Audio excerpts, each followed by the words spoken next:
Where else can you go to work and then get an education for free? And I think that this space is probably one of the best kept secrets in law enforcement, where you are able to still provide for your family, but also work on that education. Brothers and sisters,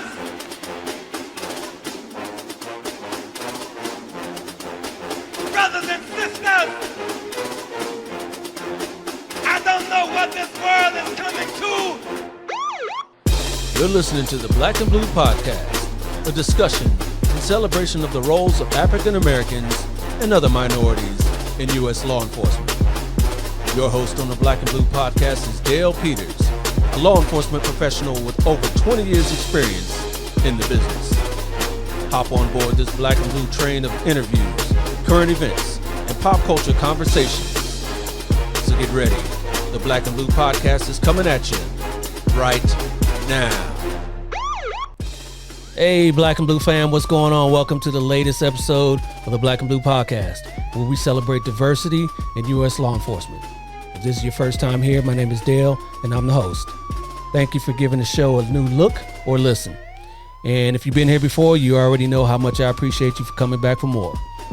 Remember, if you want to continue to show support for the show, please like and subscribe to the Black and Blue Podcast YouTube channel or your favorite podcast platform. And share this content with your peeps so we can continue to get the word out on this show and the people featured in it. Also, be sure to check out all my social media pages. You can find me everywhere at Black and Blue US. All right, so today's guest is the Chief of Police for the University of Louisville in the beautiful state of Kentucky. Everyone, please help me welcome to the show, Chief Gary Lewis. How you doing, sir? Doing well. How are you? Appreciate you giving me the opportunity to come on the show and meet and spend some time with you and your audience and listeners. Absolutely. I appreciate you. Thank you for coming on and giving us the time as well. Appreciate you. Absolutely. Yeah, so I mentioned that you are the Chief of Police at the University of Louisville. I've never been to Kentucky. Are you originally from Kentucky? Are you born and raised? I am not. So grew up in Columbus, Ohio. Spent my growing up there in Ohio. Went to the Art Institute of Pittsburgh, there in Pittsburgh, Pennsylvania for a few years, got my degree, came back to Ohio. Journey then took me into law enforcement. I joined the Ohio State Highway Patrol, spent 22 years with the Ohio State Highway Patrol, where I retired. Worked now Ohio State University, Cleveland State University, and now here at the University of Louisville. So I've moved from Cleveland, Ohio here to Louisville. It's, and to your point, the Bluegrass State is a beautiful state. Yeah, it really is. So I've enjoyed it. Been here now for about just over 3 years. You brought a smile to my face when you said you were born in Columbus, Ohio. That is originally where I'm from. Is that right? Okay. That is right. Yeah. Yeah. Real small world. I've been out here in California, most of my life now, but I spent the first 15 years of my life out there in Columbus. My mom went to Ohio State. Most of my family went to Ohio State. So, yeah. What area were you and your family predominantly in? On the east side, I was supposed to go to Eastmore High School before I moved out here to California. So, if you know where that's at. I went to Columbus East High School. Okay. And then after, as you know, in Ohio and much of the country, we were involved with busing. And so I was then bused from the west side to Columbus East, and then we moved, and then I ended up going to Franklin Heights High School. That's where I ended up graduating from. That's awesome. Small world. And then Ohio State and all that. Yeah, like I said, my mom went to Ohio State. And I never went to Ohio State, but I follow the football team now. They had a rough first week. A little something that we're not accustomed to. When you're a Buckeye fan, we've been very spoiled and accustomed to winning. And so to take an L, especially the first game of the season, not the first game, but second game, it was not what we're accustomed to. But nonetheless, looking forward to the Buckeyes coming out and being extremely competitive in this coming season. Yes, yes, indeed. So, but now you can no longer pledge your allegiance to the Buckeyes since you are a Cardinal now. What's that experience been like?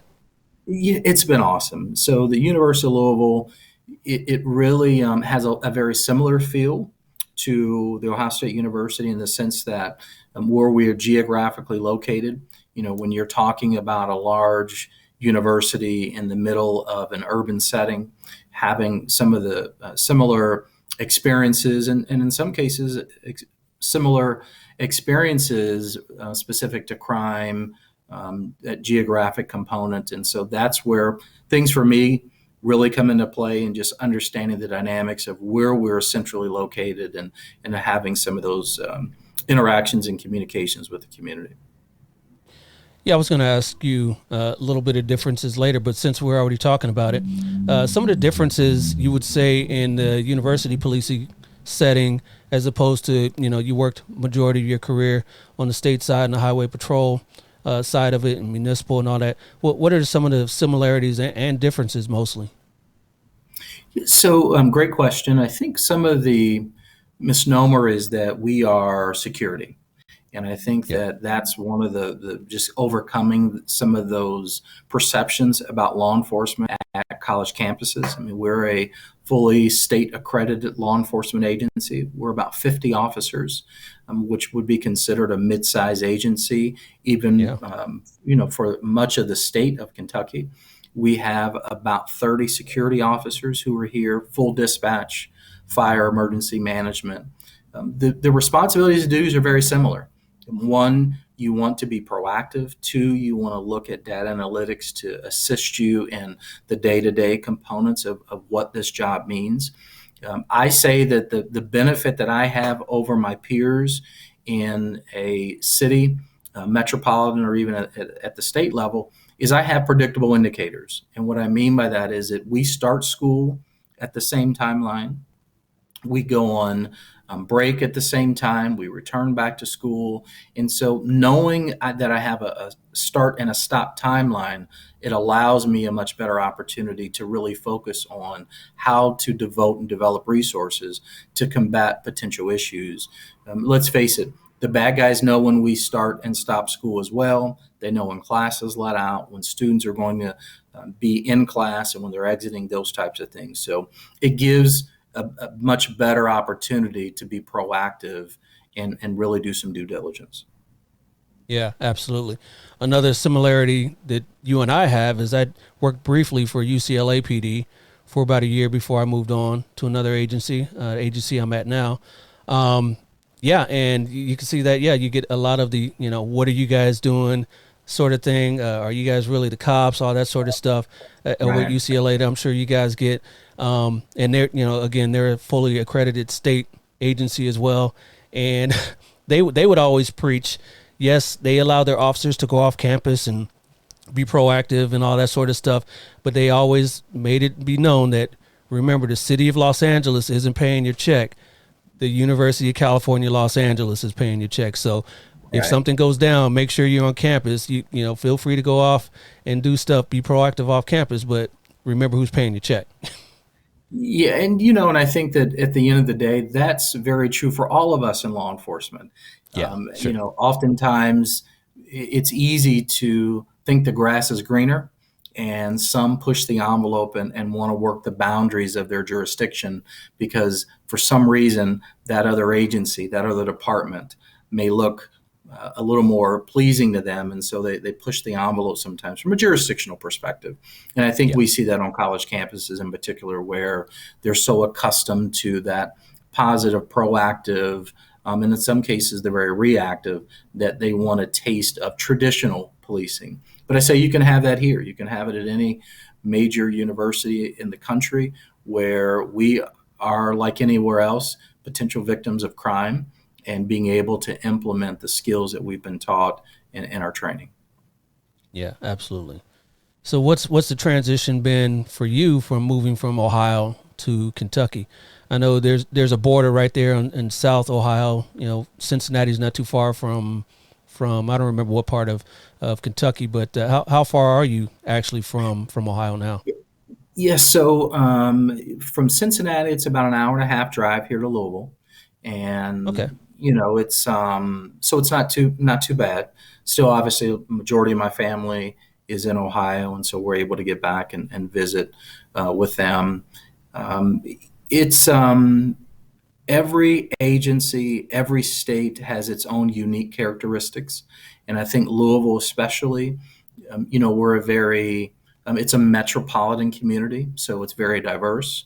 Unlike many other cities and communities here in the Commonwealth. I think that's something that adds to the benefit for me in particular and enjoying that and enjoying that diversity here. So it's been great to answer your question succinctly. It really Yeah. has. I've enjoyed it, made some amazing professional and personal friends and colleagues.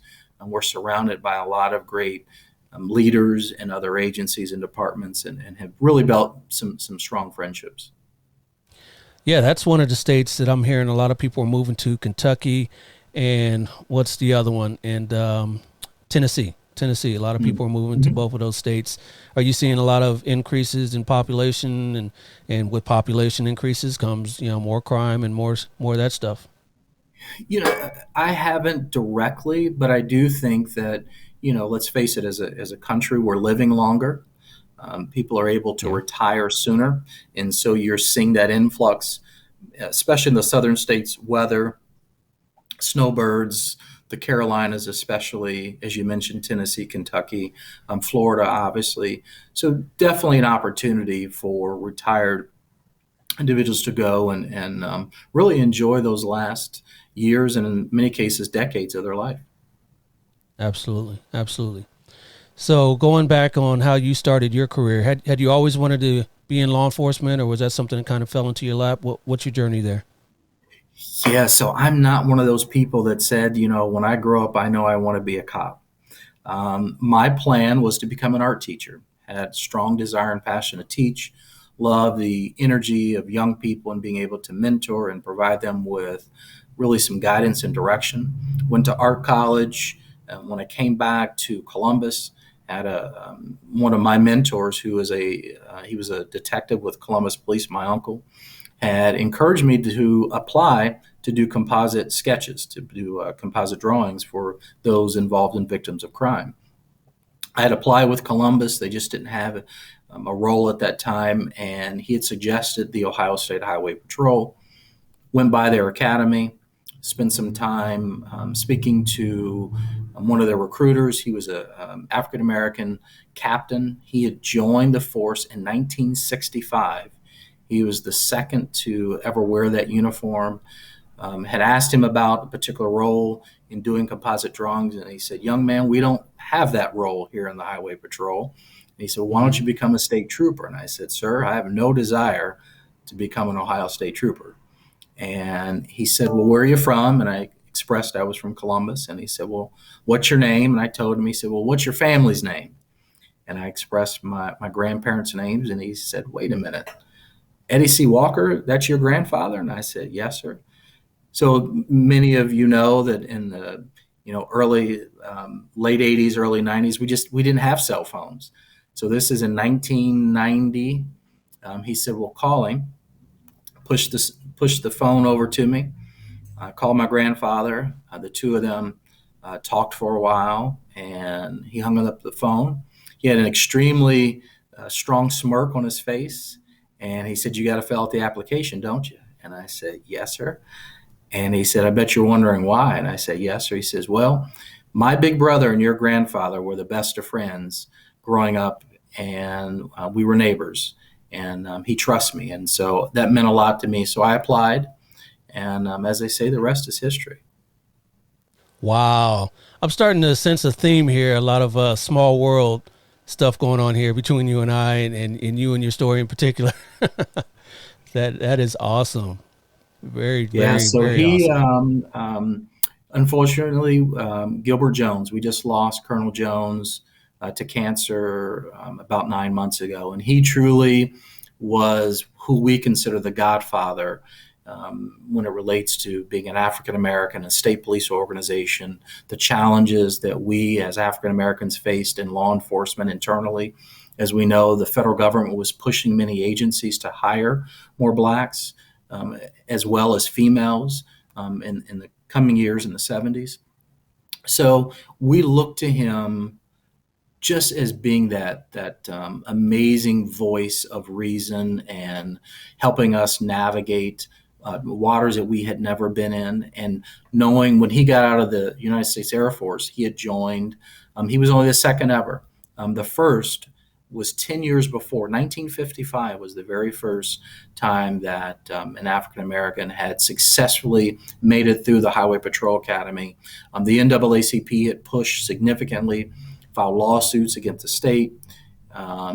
Lou Sharp successfully went through, was only able to really endure a lot of the treatment that he went through for about 6 months, ending up leaving the organization. But lots of great stories of just some amazing mentors and African Americans who paved the way for someone like me. Absolutely. And then when you left, how was the ranks as far as African Americans, females, and other minorities? So the one thing I'll give the credit to the Highway Patrol in that they maintain still about that 10 to 12% number. But when that number, although it's not great, when you think of only 1,500 across the entire state, and you've got about 150 to 180, that number goes up and down periodically.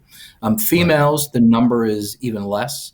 When you're talking about probably 7% of the organization are female. But what a lot of people don't do then is take that a step farther. And how many of those African Americans, how many of those are females? And that number is even less. And so that's something that I think we need to continue to work on as a whole in hiring more African American females in this profession. And that's across the country. Yeah, yep, absolutely. So then after you left the Highway Patrol, you went where? So I retired. I worked at The Ohio State University for a number of years. I was the senior director of media. I noticed how you said the Ohio State. That's how they all do it, yeah. Yes, sir. And so I was there. I did the media and public relations. I oversaw that for almost 3 years.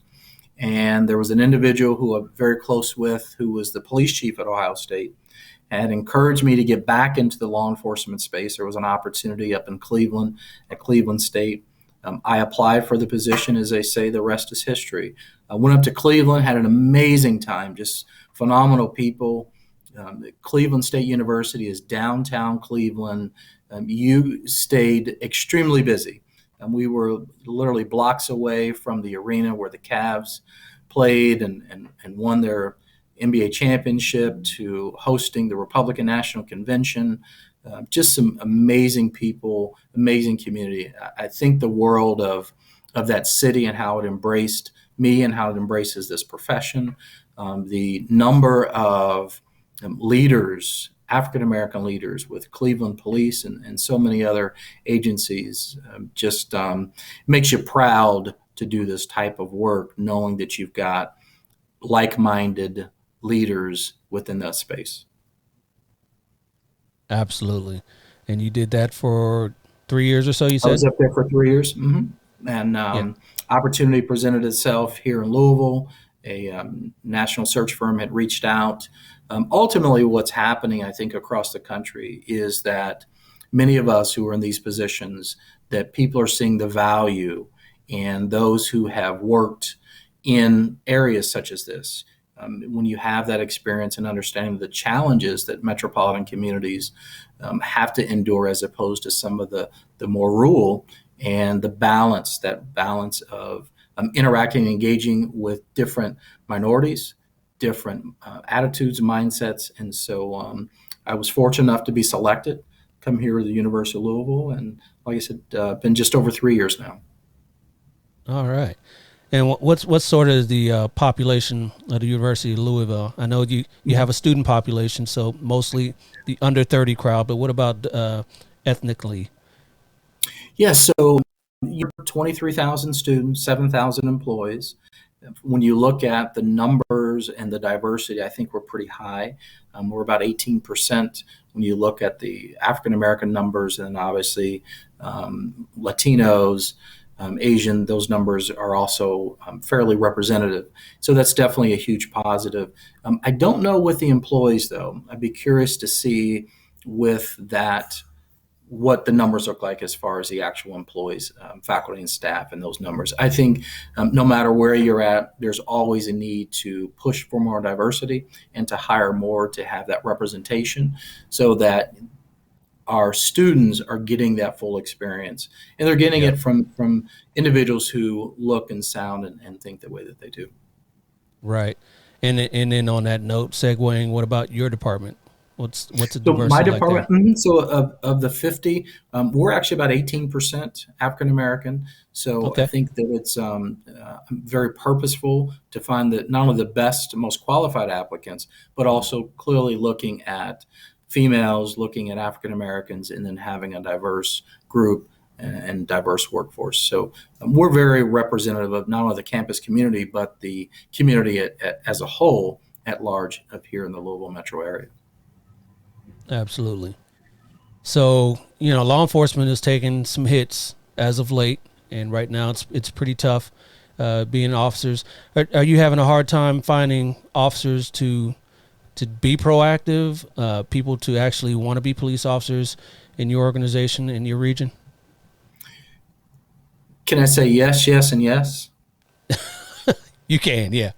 It's I tell you, I think probably the some of the biggest challenges that I'm finding here in particular, that seasoned officers, male, female, black or white, the amount of pressure that they're now getting from family to do this job, the support or lack thereof isn't there the way it once was. The conversation I'm having with 15, 20, 25-year veterans of this occupation, the pressure that they're getting from their churches, their communities, their family, is to get out of this space. So it is making recruiting extremely tough, as well as just retaining. So that's something that we're also finding, is that the ability to do that. It's not about money. I think that many of the households now, unlike when I started, my wife and I, she stayed home. I went to work, was that primary component from the financial perspective. But now these, young people have multiple incomes. They have what I call generational wealth and some seed money that have assisted them with kind of their start in life, and that has aided them. So they're not doing it not because of the money. There's just not that passion or desire to do this type of work anymore. When I started my career, I made $6.33 an hour. And Good Lord. and the level of pride to wear that uniform and to be representative of that organization went a long way. But I don't see that as much. I know it still exists, don't get me wrong, but I think it's just changed over the past 30 years. Yeah, it seems as though they've got other young folks have different interests, and now, like I said, with the the defund and all that sort of movement going on with law enforcement in the communities, do you find yourself kind of fighting those battles as chief of police with the community? I don't know if the university community is really going towards defunding your department or anything like that, but is that one of those battles you need to fight? Fortunately not. We have very, very strong support here from senior leadership. I think some of the challenges that we have are what other universities, especially in metropolitan areas, are faced with, and that is disassociating with that larger metropolitan agency and creating Right. a clear distinction and separation. And we're working towards even more so, but the reality is, we've shared with our student body, is that when you have city streets that align your campus, it's challenging to have that complete distance or separation. Let's face it, we need one another, no matter the agency, and having that level of support, especially for large scale events. And heaven forbid if something really significant were to occur, to have that mutual aid to be able to provide that. But we are hearing that Um, there are many universities across the country when I'm talking to my peers, and they're faced with that same dynamic and challenge. But the reality is, at the end of the day, my responsibility, my oath, is to not only serve and protect, but is to ensure that those parents, those students are maintained and kept safe. And sometimes that means creating unique partnerships with adjacent law enforcement to be able to provide that level of support. We just, not all of us have the same tools in our tool belt to be able to do that. But we have listened. We are working towards that and trying to make it better. Yeah, absolutely. And then, creating those partnerships. Are there partnerships also within the campus community that you deal with on a daily basis? There is. I think that, we have to, obviously COVID has changed things for our entire country. Oh, yeah. And, not having students here last year, a limited amount, we wanted to make sure that we maintain a relationship with our student government and with all the other individual groups, and then just holistically with our students, having them back this year. That's why we're reminded this is why we do what we do, and to ensure that we protect them. We have 3 campuses here in Louisville. We have our main campus, then we have a downtown campus, which is located in downtown Louisville, then a smaller campus that is primarily for research. So being able to provide that level of support at each one of those locations, that's the key.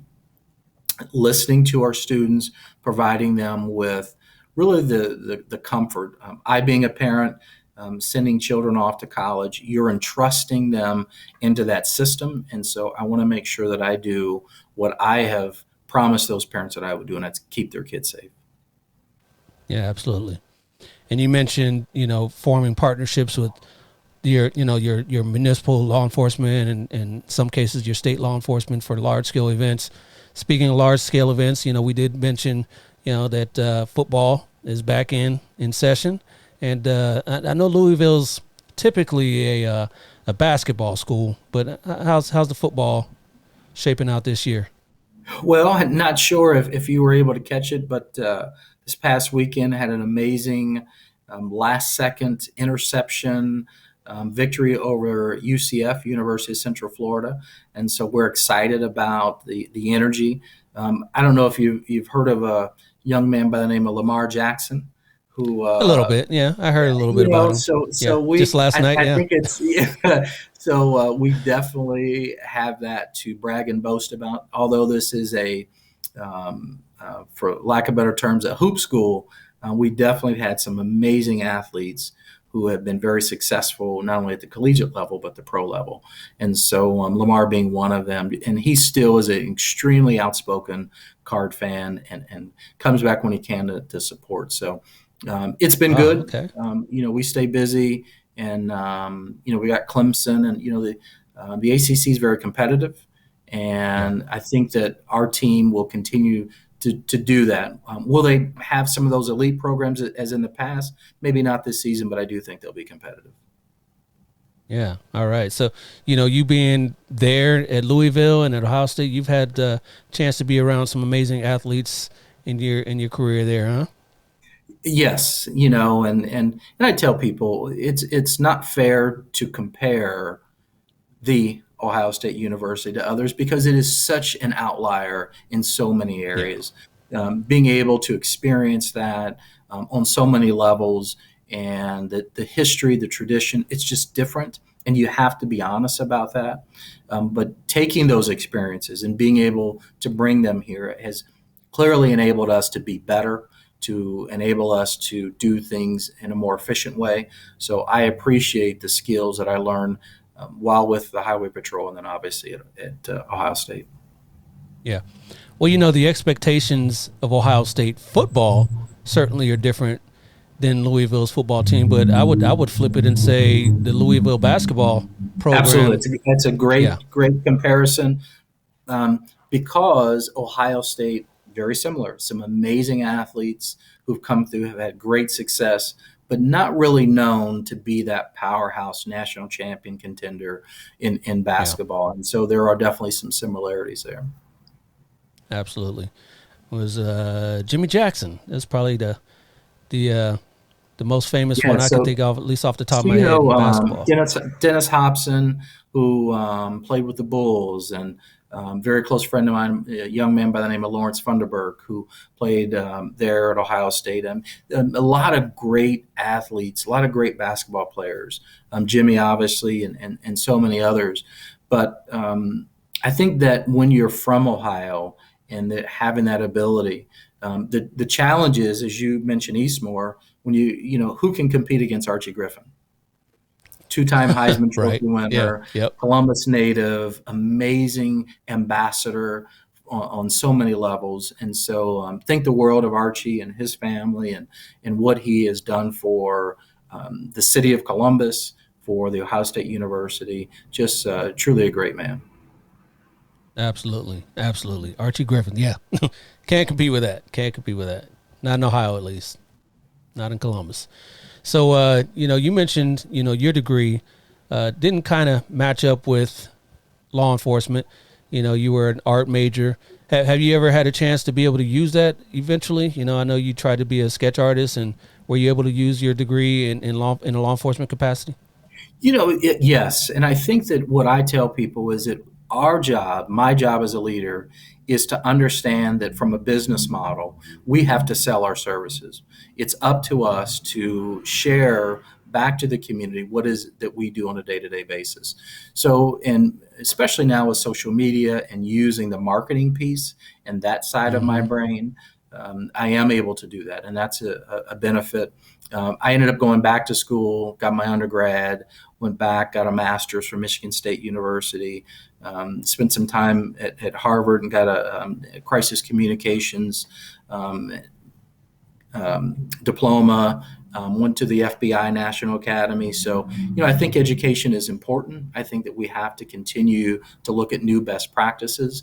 And so, although I'm not specifically in that space any longer, we all should be challenged to use the skills that we've picked up along the way and apply them when applicable. Absolutely, absolutely. I'm sure you had an occasion, at the Ohio State Patrol and all those sorts of things. That maybe when you're speaking to, a victim of something, you can sketch down a, suspect profile or Yeah, something like that, real from quick. that to, and I think it's become less about the art of it and more the skill set of understanding how do you message and market what it is that we do. And so Yeah. that's where I've really tried to apply that. And, I think even in looking at your space and just the graphics of the Black and Blue podcast and looking at the visual image of that and how to market and sell what it is that we do on a day-to-day basis, that's where I've taken that skill set. Yeah. And do you kind of promote education amongst your ranks as well? Absolutely. Where else can you go to work and then get an education for free? And I think Yeah. that this space is probably one of the best kept secrets in law enforcement, where you are able to still provide for your family, but also work on that education. Absolutely. And do a lot of your officers take up that advantage? They do, and I'm so proud of them for that. I've got a young man now working on his master's, just phenomenal. He's the next generation of leaders in law enforcement, and watching him potentially even go federal, just knowing that I had an opportunity to potentially leave a mark, a part of my thumbprint on him, it's very humbling. Yeah, yeah. Let's talk about mentorship. What sort of mentorship do you offer your ranks? People within your ranks to kind of follow behind you and be the next chief, if not at Louisville, then somewhere else. So I believe that we have to first create a succession plan. I believe that people in my position, they're most effective 3 to 7 years. At about year number 7, it's really time to transition and allow that succession plan to take over. That's what I'm doing here. It's what I did when I was in Cleveland. And I think that that's how we keep the rank and file and the growth and the hunger there and present. I have a number of other law enforcement officers who've come to me and asked me to mentor them. I take it very seriously in challenging them and putting them in a position where I can be used as a vessel, but know that I too have had some amazing mentors myself. And I still go back to the well and ask them from their perspective on really what is a way to manage and navigate that. I think it's important. I'm a father of five. And so having five children and understanding the role as to what we do. My oldest son is a first sergeant in the United States Army. He's stationed in North Carolina. I've got a captain in the United States Army who's stationed in Honolulu, Hawaii. I've got a supply sergeant. Yeah, yeah. I've got a supply sergeant who has just relocated from Denver back to Ohio. And my youngest son is at Ohio State in his senior year, and he's in the Air Force Reserves. So my four sons are all active, and I'm extremely proud of them. And bringing in the rear is my 2-year-old daughter. Oh, wow. Okay. So your oldest is how old? 33. 33 and 2. Okay. There's a big Little gap bit there. of a gap there, yes. Yeah, yes. yeah. Is that a boy or a girl? It's a little girl. All right. Congratulations. Finally got your girl. Yes. So thank you. Yeah. So I'm sure she's going to have daddy wrapped around her finger, I'm sure. It's already done. And you know what? I concede. and I'm okay with that. Yeah. Yeah. Nice. Congratulations on that. And congratulations on all your sons being in the military. You didn't mention, were you ever in the military? I was not, but I have to tell you, I'm so proud of them in listening to what I felt would have been a pretty strong plan had I known more about life. Each one of them have served and currently serving in the military. They all have either obtained their degree and are working on it, as my youngest son, and also looking at getting their master's.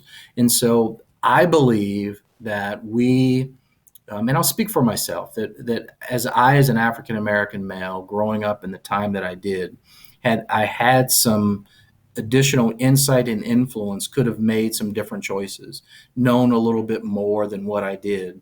And so now that I do know better, it's my job to do better and to provide that direction and guidance. Now, it's not always easy for our children to take our advice, but it is my job to provide them with some guidance and direction and options. My mother, growing up, all I can remember is, my job is to get you to graduate and make sure you're not dead or in jail. And I think that this brainwashing had taken place for a lot of single African-American women raising children, especially sons, that was it. Well, they accomplished that. And unfortunately, there's not much more to go on. And so I had to figure things out on my own. I'm very thankful the Lord has provided me with the opportunities he has and got me here. But now that I know better, it's my job to do better and to teach better. Yeah. I think you did all right there, Chief, with yourself. Well, thank you. Do any of your children want to follow in your footsteps and enter law enforcement? I think that their space, especially the three older boys, they're going to do the military full time and have that full-time commitment. I would love for them to do that. One of my biggest arguments with us in the rank and file in law enforcement now is I don't want my child to follow me. I hear that often, and it disappoints me because I think oftentimes that we forget we're parents and our children look at us as their hero. Yes. We are the first hero that they've ever had. And so it's up to us to continue and to support that, because who better would we want them to emulate than us? And so I think that because of the impact that what we're faced and challenged with, we tend to be a little more negative towards this line of work and not understand that those little eyes look at us very differently. And so I've challenged a lot of officers to reshape that attitude, that mindset, that verbiage, and to understand that those young people truly, truly are looking to us because they want to be us. And so there's nothing wrong with that. And I think that if we're going to be successful in changing the narrative in law enforcement across the country, it has to start at home. Yeah. I agree. Unfortunately, I've got two. I've got one who's a sophomore in college, and he didn't want to enter law enforcement. He's looking more into medicine. So, Okay. yeah, good for him. He wants to be a Uh-huh. doctor, and that's good. That's an awesome career. He respects law enforcement. So, just seeing me his whole life, gives Yeah. him that perspective as well. But he knows he's not built for that. He's more in the medical And space, and that's and then okay. yeah, and that's okay. And we raised a great kid that's at least doing that. And not at least, he's going to surpass dad by leaps and bounds being a doctor. Right. And my daughter, she's still a senior in high school, and she's about to go off. She wants to go to Howard or something like that. And Okay. she likes to help people, but I don't think she wants to do it in a law enforcement capacity. She's probably going to be a counselor or something of that nature. So Okay. yeah, But still the legacy that we're able to provide, and it goes back to my earlier yes, comment that we now know better, therefore we do better. And yep, giving that opportunity that the narrative has to change. It's no longer about making sure they don't go to jail or they're not shot, but it is planning college visits. It is yes, looking at different more than that. opportunities. Exactly. And so Yep, to me, that's our job. That's that we know we've answered the calling and really what God has placed on each one of us to do and to get better every generation. And so I'm very proud of just being that vessel to do that. Like I said, I wish that I had maybe a different blueprint or one that was designed outside of just making it to graduation of high school, that someone had given that vision an option to make a choice to do something different. And I've had that conversation with my mother. It's the praying mother on her knees, making sure you're safe. That was her focus, and we've got to get out of that. This next yeah. generation, and we have, and I think we just have to continue that. So did you grow up in kind of a tough part of Columbus, or? You know what? I'd like to say that, but I won't because it really wasn't. I grew up on the west side of Columbus. The hilltop was beautiful. I delivered The hilltop. newspapers as a I remember kid. that. My mom, she grew up in that area too. She always talks about the hilltop. I left Okay. kind of early, so I don't remember the geography, but the hilltop. Yeah, she speaks Yeah. about that. I'm gonna have to What's show her this mom? What's interview. mom's Yeah. maiden name? Peters. She is Peters. When she divorced, she reverted back to her maiden name. But you Well, may she. know I was going to say you may know that she the might know. dads you may know the Yeah. dad side of the family. You ever heard of the Broomfields? Yeah. And Yeah. so, the hilltop, and that's one of the positives was that from a community perspective, it was amazing. I can't say anything bad, and I won't. I Okay. had a great childhood. I delivered newspapers. I rode my bike, stayed out after dark. We raced light pole to light pole. Yeah. It was awesome. Now it's The golden unfortunate, but age. things have yes, things have changed. That area has changed. Many of the names have changed. My grandfather raised 12 kids in the same house. Both my parents, they had came from that same area. And so I had people on my father's side, my mother's side, cousins.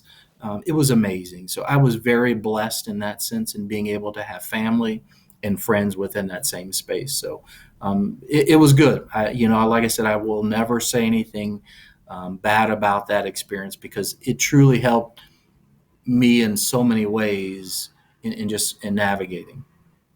Yep. That Midwest upbringing. Yes. Yep. Pop. Yeah. Do you say pop out there in Oh Kentucky, yeah, or it's where you're from? definitely it was Yeah. pop when I was a kid. Now when I went to Pittsburgh, it went to soda. Yes, it's soda out here in Cali. Yep. Yeah, but yeah, definitely pop. Definitely. So, as chief of police, what's one of the most rewarding parts of your job?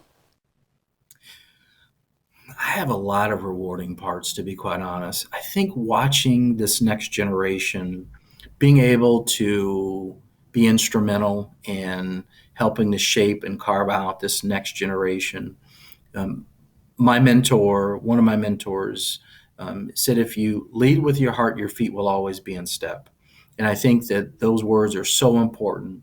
And I try to be an extension of some great men and women who have mentored me and that I carry on their legacy, that I share and provide the lessons learned.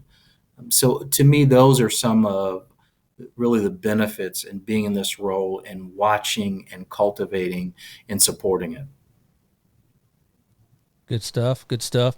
And on the flip side, what are one of the more challenging parts of your job? I think right now the challenge is, how do we change this national narrative?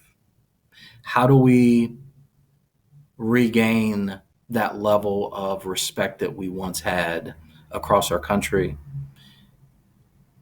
As a young man, seeing that white car with Columbus police going down the street didn't invoke fear. If anything, they would pull over and we'd walk up and they'd hand us Columbus Clipper cards. They would stop, get out, and engage and talk. I miss that part of just community. It's not even community policing. It's truly just community. I remember their names still to this day, those officers hanging out, in their parking lot, the substations, and just that interaction. And so I have very, very fond memories of law enforcement in my community, and especially there on the West Side. That's the part that I think is the biggest challenge. What I've told people, though, is that instead of me looking at this very globally across the country, I have to own my space. I have to own where I'm at today in changing those perceptions that some of these young people will never interact with law enforcement, and this may be the only time. And so it's up to me to change that perception so that they've at least got some positive opportunity to engage and talk and download or ask questions, and that be the first start. So early in my career as a state trooper, the Lord spoke to me standing out on Interstate 71 and said to me, one stop at a time. You get one time to make a first impression. And I never forgot that moment. And so I've taken that philosophy, that ideology, and I say it one student at a time, one community member at a time, and to focus on that person in that moment, because that may be the only time that they engage with my agency or even my profession. Absolutely. Absolutely. Love that. Love that. So, what does the future hold for Chief Gary Lewis? I know we spoke about a succession plan that you're going to start putting in place. After that's done, what's the plan like for you? So I'm giving myself about 2 more years here at the University of Louisville. I plan on doing exactly what I've said, and that is execute succession. I think that internal growth is important. I think that you have to put that thumbprint on the next wave of leadership, really start challenging the folks who are here and preparing them from decision making, giving them the opportunity. As I call it, it's holding the bicycle seat management. My job as a father, as a leader, is to hold on to the bicycle seat to help you. I'm riding along, running along beside you, but at some point I have to let go of that bicycle seat and trust the process. Right. So that's what's next. All right. All right. I mean, and by no means do I expect you to just sit up with on the rocking chair on the porch. Oh no, you're I still don't a know young where man the and you next got stuff place, to do. Yeah. Yeah, I don't know where the next place will take me. I tend to really allow the Lord to lead me, and I want to be someplace that I'm meant to be, where He's called me to be, and to make sure that my steps are ordered. And so I don't know where that might be next. So I often use these words and I say, Lord, I yield. And wherever that is next, then that's what I'll do. All right. What do you like to do when you're not working?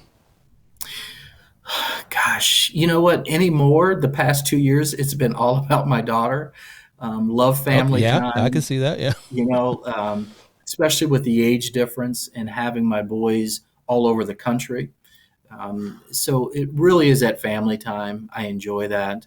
I've got a strong core group of some gentlemen here in Louisville, some law enforcement, some not. So we'll get out, we'll play golf, fellowship, and interact. And I tell you, that means a lot to be able to have that component, that outlet to decompress, and sometimes just not to be chief. Yes, yes. And it's interesting that you did mention that some of your circle are law enforcement, but some are not. And it's important to get those perspectives, those people that aren't in law enforcement, because then you just start swapping stories and you don't really get to decompress, and you don't get different perspectives on what's going on out there. So it's good to have that. Good to have that. Absolutely agree. Yep. All right, Chief, I appreciate you coming on and giving all this great insight about educational law enforcement and your chain through life. But you know what? We are not done yet. I've got a little game I like to play with my guests. So hope you're up on your trivia here. This game is called Black or blue, black or blue, black or blue, black or blue, black or blue, black or blue. All right, so this game is called Black or Blue.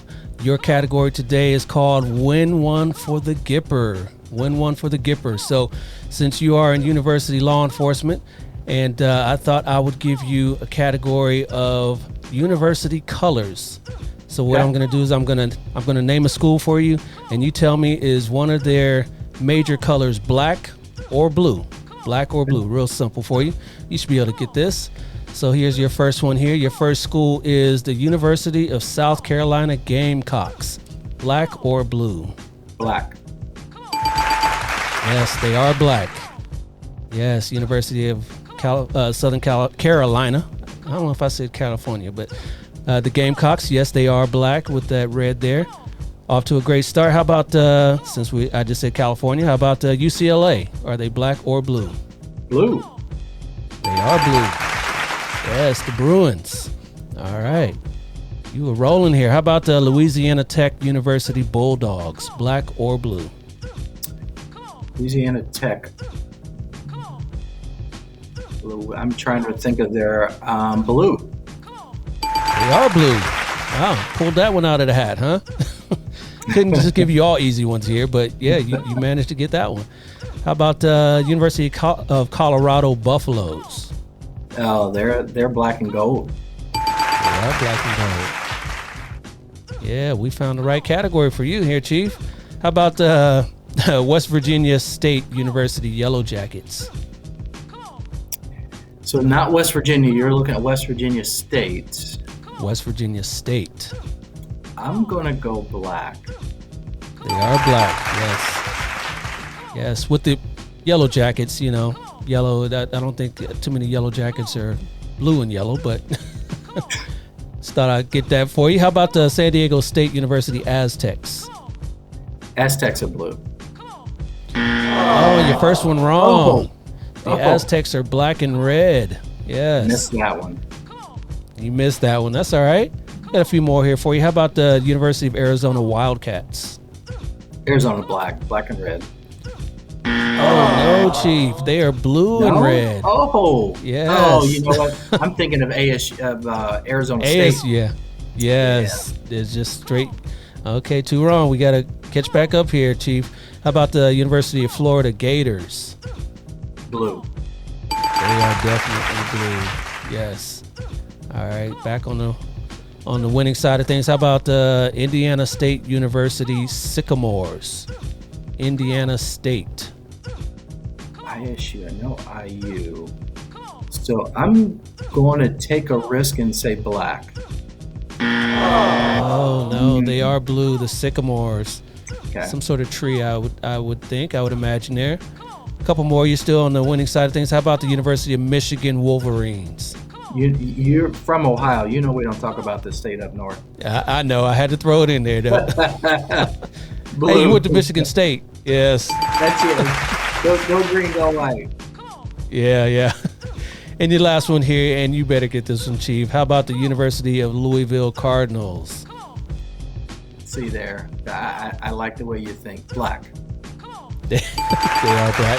Had to keep you on the winning side of things. Yes, you got more right than you got wrong. So we are going to call you the winner.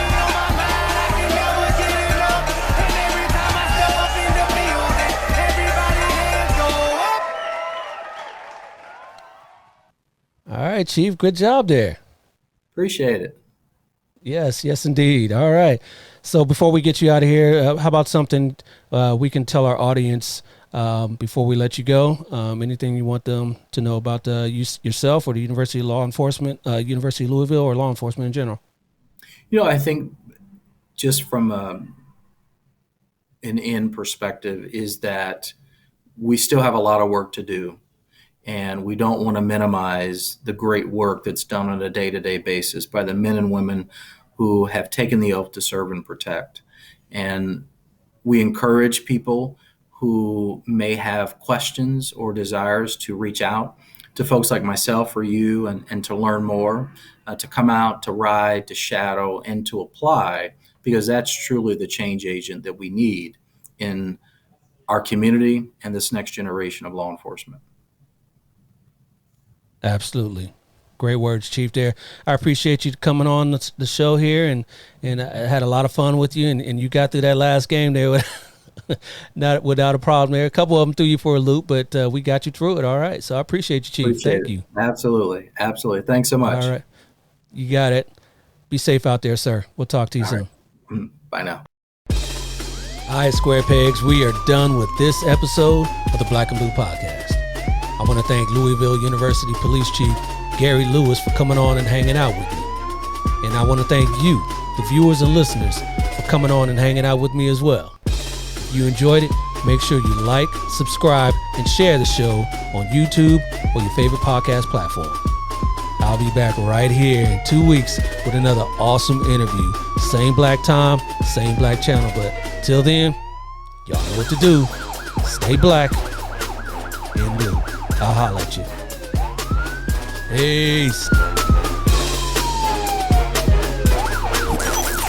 This has been a Maitre D Entertainment presentation.